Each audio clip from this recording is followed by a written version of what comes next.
கரை படத்தை பார்த்தேன். எந்த படம் பார்த்தாலும் நான் வாசுவை தான் பார்ப்பேன். அனைவர்களுடைய சொத்தையும் மீட்டெடுப்பதற்கு அவர் போய் கொள்ளையடிக்கிறார். நான் ஏற்கனவே சொல்லியிருப்பேன், யார் யார் எதை எதை இழக்கின்றார்களோ, இந்த படம் யார் டைரக்ட் பண்ணாங்களோ, யார் ப்ரொடியூஸ் பண்ணாங்களோ, அவங்க வீட்டில் நார்த் வெஸ்ட்டில் லிஃப்ட்டும் நார்த் வெஸ்ட்டில் படிக்கட்டும் இருக்கும். அவங்க வீட்டில் ஒரு இன்டர்காஸ்ட் மேரேஜ் இருக்கும். நிச்சயமாக இந்த ப்ரொடியூசர் இல்லை டைரக்டருக்கு எதனா ஒரு கேஸ் வரக்கூடிய வாய்ப்பு, இல்லை ஆல்ரெடி கேஸ் கோர்ட்டில் நடந்துட்டு இருக்கோம்னா வாய்ப்புகள். கரை படத்தில் ஒர்க் பண்ண டைரக்டர், பணம் போட்ட ப்ரொடியூசர் வீட்டில் ஒரு டிவைஸ் ஆன ஹீரோக்கு வந்து தனுஷ் அவருடைய வீடு தென்கிழக்கு நீச்சத்தில் குத்துருக்காரு. ஸோ அது ஆமாம், இப்போ புது வீடு நான் பார்த்துருக்கேன். ஸோ அது வந்து மிகப்பெரிய தவறு. இது பாதிப்பு அடைஞ்சா என்ன மாதிரியான விஷயம்? குடும்பத்தை விட்டு பிரிச்சு ஆல்ரெடி பிரிஞ்சனால தான் அங்கே அமைதின்னு அந்த வீட்டு போகும்போது அந்த வீட்டுக்கு உண்டான திசைகள் காமிக்கும்போது பிரச்சனை வரும். ஒதுங்கிடலாமா? நம்ம ஒதுங்கலாம் முடியாது மேடம், அதாவது வேலையை பண்ணிடும்.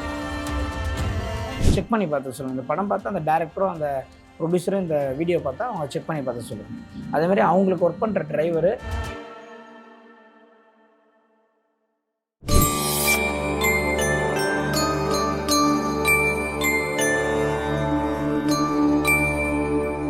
வணக்கம் சார். வணக்கம் மேடம். சார், நம்ம ஊருக்கே வாஸ்து பார்த்துருக்கோம் அண்ட் மக்களும் வந்து அதை பார்த்துருக்காங்க. ஆனால் ஒரு ஊரே சேர்ந்து கொள்ளையடிச்சு ஒரு விஷயத்துக்கு வந்துட்டு அது நல்லதாக முடிஞ்சிருக்கு அப்படின்னு சொல்லிட்டு ஒரு படத்தில் இப்போ வந்திருக்கு. அது வந்து உண்மையாக நடந்த கதை அப்படின்னு சொல்கிறாங்க. ஆனால் அவங்க குறிப்பின்னு போட்டுட்டாங்க. அந்த படம் பேர் நம்ம சொல்ல விரும்பல, எல்லாருக்கும் இப்போ ஆல்மோஸ்ட் தெரிஞ்சிடும். இப்போ ரீசெண்டாக தனுஷ் அவரோட படம் அது. அந்த கோர் கண்டென்ட் வந்து என்ன அப்படின்னா, அவருக்கு அவங்கவுங்களோட வில்லேஜில் இருக்கிற பிரச்சனைகளுக்கு பணம் பற்றாக்குறை, பேங்க் செய்கிற ராபரிஸ், இந்த மாதிரியான விஷயங்கள்லாம் தாண்டி அந்த இன்சூரன்ஸ், இது எல்லாமே நிறைய விஷயங்கள் இருக்குது. பணம் சார்ந்த விஷயம். இதுக்கும் வாசுக்கும் ஏதாச்சும் ஒரு தொடர்பு இருக்கா? நீங்கள் அந்த படம் பார்த்துருக்கீங்க? நான் படத்தை பார்த்தேன். கரை படத்தை பார்த்தேன். எந்த படம் பார்த்தாலும் நான் வாசுவை தான் பார்ப்பேன். அது என்னுடைய இயல்புன்னு கூட சொல்லலாம். இதுக்கு முன்னாடி டிராகன் சொல்லி ஒரு படம், டிராகன் படம் பார்க்கும்போது நான் வாசு சொல்லி பக்கத்தில் உட்காந்துருந்தோம். இப்போ என் கூட படத்துக்கே வர்றதில்லை.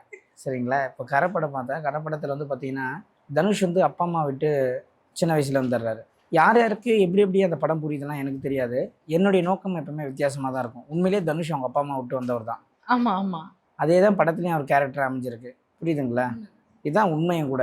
இவர் என்ன பண்ணுறாருன்னா, அப்பா அம்மா விட்டு போகிறாரு, கல்யாணம் பண்ணிக்கிறாரு, ரொம்ப கஷ்டப்படுறாரு. மறுபடியும் அப்பாவை தேடி வராரு, சொத்து வைக்கணும்னு நினைக்கிறாரு. சொத்து ஜப்தி ஆயிரு, பேங்க்லேருந்து ஜப்தி ஆகுது. ஸோ பேங்க்லேருந்து ஜப்தி ஆகுது, கடன் ஆகுது அப்படின்னாலே அது வடமேற்கு பிரச்சனை. வடமேற்கை பற்றி பேசுனா வண்டி ஒன்று ரேஸில் போகுது பாருங்கள். அது இந்த இயற்கை சயின்ஸ் சிஸ்டம் நம்மளுக்கு வந்து அதை சுற்றி நம்மளுக்கு காட்டிக்கிட்டே இருக்கும். அதுதான் விஷயம். ஸோ இப்போ போகிறவருக்கும் வடமேற்கு பிரச்சனை இருக்கும், இந்த பைக்கில் போகிறவருக்கும். இப்போ நான் என்ன சொல்கிறேன்னா, அந்த படத்தில் தன் தந்தையை இழக்கிறார் தனுஷ். தன் தந்தையை இழந்து தன் சொத்தை இழக்கக்கூடிய சூழ்நிலை ஏற்படுவதால் அவர் என்ன பண்ணுறாருன்னா, இதே மாதிரி கடனால் பாதிக்கப்பட்ட அனைவர்களுடைய சொத்தையும் மீட்டெடுப்பதற்கு அவர் போய் கொள்ளையடிக்கிறார். நான் ஏற்கனவே சொல்லியிருப்பேன், யார் யார் எதை எதை இழக்கின்றார்களோ அவர்கள் அதை தர வல்லவர்கள். குழந்தை நல மருத்துவரானா அவர் தான் பெஸ்ட் டாக்டர், பெஸ்ட் பீடியாட்ரிக். ஆமாம், அவர் தான் பெஸ்ட்டு, நம்பர் 1 பெஸ்ட்டு.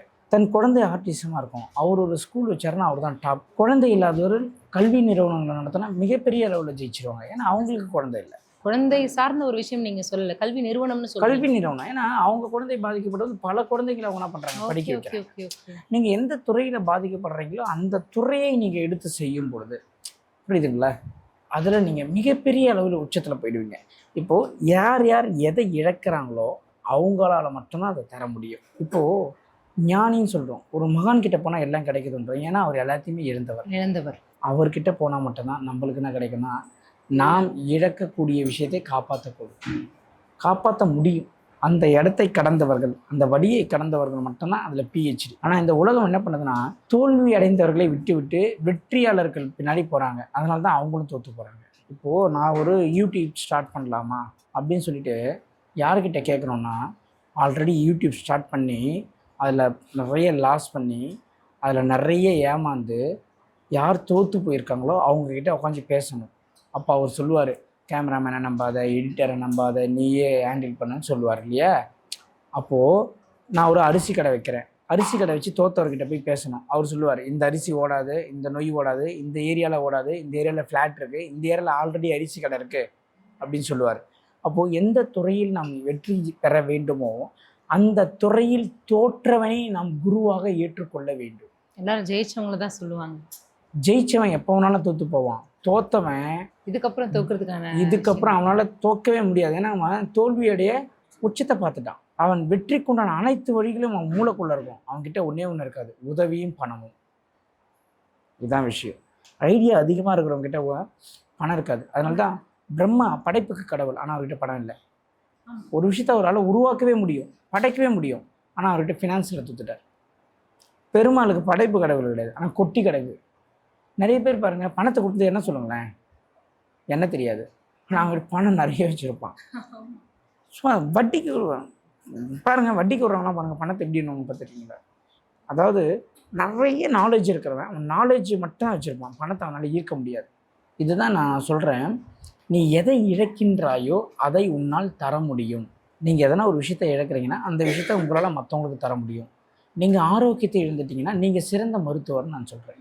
உங்கள் கையால் வைத்தியம் பார்த்தா, உங்கள் கையால் ரேகி பார்த்தா எல்லாருக்குமே குணமாகும். அப்போது சில பேர் வந்து அவங்களுக்கே சரி இல்லை, நமக்கு எப்படி சரி பண்ண முடியுன்ற ஒரு மனப்பான்மை இருக்கிறது தவறு. இது முற்றிலும் தவறான கருத்து, முற்றிலும் தவறான கருத்து. அவனுக்கு சரியில்லாத போனதுனால தான் அவன் உன்னை தொட்டால் உனக்கு குணமாகுது. ஏன்னா அவன் அதில் பாதிக்கப்பட்டு அந்த நோயோடைய வலியை அனுபவிச்சிருக்கான். அவன் தொடும்போது உனக்கு குணமாயிடணும், ஏன்னா அதை அவன் அனுபவிச்சிருக்கான் இல்லையா, அதோடைய வலி அவன் பார்த்தவன். உனக்கு குணமாயிடணும்னு ஆத்மார்த்தமாக அந்த வேலையை செய்வான். அது கிளிக் ஆகிடும், பயங்கரமாக கிளிக் ஆகிடும். இதுதான் உண்மையும் கூட. ஓகே, இப்போ இந்த திருட்டு தொழில் அப்படின்னு நம்ம சொல்லும்போது நீங்கள் உங்களோட கிளாஸில் நாங்களும் இருந்ததுன்னா அது வடமேற்கு சம்மந்தப்பட்ட விஷயமா இருக்கும். ஆமாம், இப்போ பாருங்கள், அந்த துறையில் பாருங்கள், அந்த படத்தில் பார்க்கும் போதீங்கன்னா நல்ல பிரச்சனை வரும், பத்திர பிரச்சனை வரும், திருடுவான், அந்த இடத்த காப்பாற்றலான்னு போவான், அவங்க அப்பா இறந்துருவார், மறுபடியும் ஊருக்கே அந்த இடத்த மீட்டு கொடுத்துருவான், எல்லார் இடமானத்தையும். அப்போது என்ன அந்த விஷயம் சொல்ல வருது அப்படின்னா, தனுஷ் என்பவன் தன் இடத்தை இழந்து விடுகிறான், சொத்து அடமான வச்சு. அந்த வலி அவனுக்கு என்னன்னு தெரிஞ்சிருக்கு, அப்பாவை இழந்திருக்கான். அந்த இழப்பு மற்றவங்க யாருக்கும் வரக்கூடாது என்பதற்காக அனைவருடைய சொத்தையும் மீட்டு தரான். உதாரணம் லாரன்ஸ் சொல்கிறேன், அவருக்கு பிரெயின் டியூமர். இப்போ எல்லா குழந்தையும் அவர் காப்பாற்றிருக்கார். இறைவன் ஏன் லாரன்ஸை தேர்ந்தெடுத்தாருன்னா, லாரன்ஸுக்கு பிரெயின் டியூமர் கொடுத்தா தான் அவர் போய் பல பேரை காப்பாற்றுவார்னு இறைவனுக்கு தெரிஞ்சிருக்கு. தனுஷுக்கு அவங்க அப்பாவை இறப்பை சந்தித்தால்தான் அவன் போய் பல குடும்பங்களை, பல நிலங்களை காப்பாற்ற முடியுன்றது இறைவனுக்கு தெரிஞ்சிருக்கு. நம்மளை ஒரு விஷயத்தை இழக்க வைக்கிறாருன்னா நாம் அந்த விஷயத்தை மற்றவங்களுக்கு கொடுக்க போகிறோன்றது இறைவனுக்கு மட்டும்தான் தெரியும், அது நமக்கே தெரியாது. புரிஞ்சுக்கணும். இதுக்கப்புறமா இந்த வீடியோ பார்க்குறவங்க வந்துட்டு அந்த ஒரு ரியலைசேஷன் வந்துடணும். நாம் எதை இழக்கின்றோமோ அதை மற்றவங்களுக்கு தர முடியும். தனுஷ் அவங்க அப்பாவை இழந்தார், சொத்தை இழந்தார், ஆனால் அவர் மூலயமாக பல குடும்பங்களுக்கு சொத்து பத்திரம் மீட்டு தரப்பட்டது கரை என்ற படத்தில். அப்போ தனுஷ் இழந்தால் தான் அவங்களுக்கு அனைவருக்குமே அது கிடைக்கின்றதுக்காக தனுஷை முதல்ல இழக்க வச்சது அந்த கேரக்டர், வேற ஒன்றும் இல்லை. ஓகே, இது வந்து என்னதான் ஸ்கிரிப்டாக இருந்தாலுமே கூட இது வடமேற்கு, இது வந்து பியூர்லி வடமேற்கு. இப்போ இந்த படம் யார் டைரக்ட் பண்ணாங்களோ, யார் ப்ரொடியூஸ் பண்ணாங்களோ, அவங்க வீட்டில் நார்த் வெஸ்ட்டில் லிஃப்ட்டும் நார்த் வெஸ்ட்டில் படிக்கட்டும் இருக்கும். அவங்க வீட்டில் ஒரு இன்டர்காஸ்ட் மேரேஜ் இருக்கும். அவங்க வீட்டில் ஒருத்தவங்களுக்கு கர்ப்பப்பை எடுத்திருக்கும். நிச்சயமாக இந்த ப்ரொடியூசர் இல்லை டைரக்டருக்கு எதனா ஒரு கேஸ் வரக்கூடிய வாய்ப்பு, இல்லை ஆல்ரெடி கேஸ் கோர்ட்டில் நடந்துட்டு இருக்கோம்னா வாய்ப்புகள் அதிகம். ஆமாம், இந்த டைரக்டர் இந்த ப்ரொடியூசர் வீட்டில் ஒரு டிவோர்ஸ் ஆனவங்க மெய்டாக ஒர்க் பண்ணுவாங்க. யார் டைரக்டர்னு நான் பார்க்கல, யார் ப்ரொடியூசர்னு தெரியாது.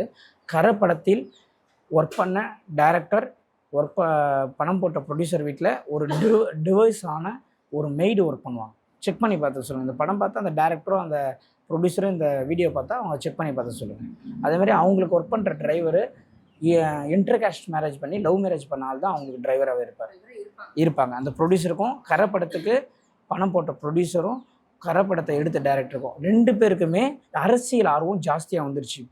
இப்போது அவங்க யாருன்னு எனக்கு தெரியாது, என்னுடைய கணிப்பில் நான் சொல்கிறேன். கரைப்படத்துக்கு டைரக்டருக்கும் கரைப்படம் ப்ரொடியூசருக்கும் இப்போது அரசியல் ஆர்வம் அதிகமாக வந்து அவங்க அரசியலில் எதனா உள்ள நுழையலாமா என்ற, இல்லை அரசியல் கண்டக்டை பெரிய லெவலில் வச்சுக்கலாமான்னு சில ஐடியாஸ்லாம் போயிட்டுருப்பாங்க. இது என்னுடைய வாஸ்து நாலேஜில் நான் சொல்கிற விஷயம். ஓகே, இப்போ நீங்கள் ப்ரொடியூசரும் டைரக்டரும் சொல்லிட்டீங்க, நடித்த ஹீரோக்கு வந்து தனுஷ் அவருடைய வீடு தென்கிழக்கு நீச்சத்தில் குத்துருக்காரு. ஸோ அது ஆமாம், இப்போ புது வீடு நான் பார்த்துருக்கேன். ஸோ அது பக்கத்து சைட்டில் நான் பார்த்த சைட்டு தான். ஸோ அது வந்து மிகப்பெரிய தவறு.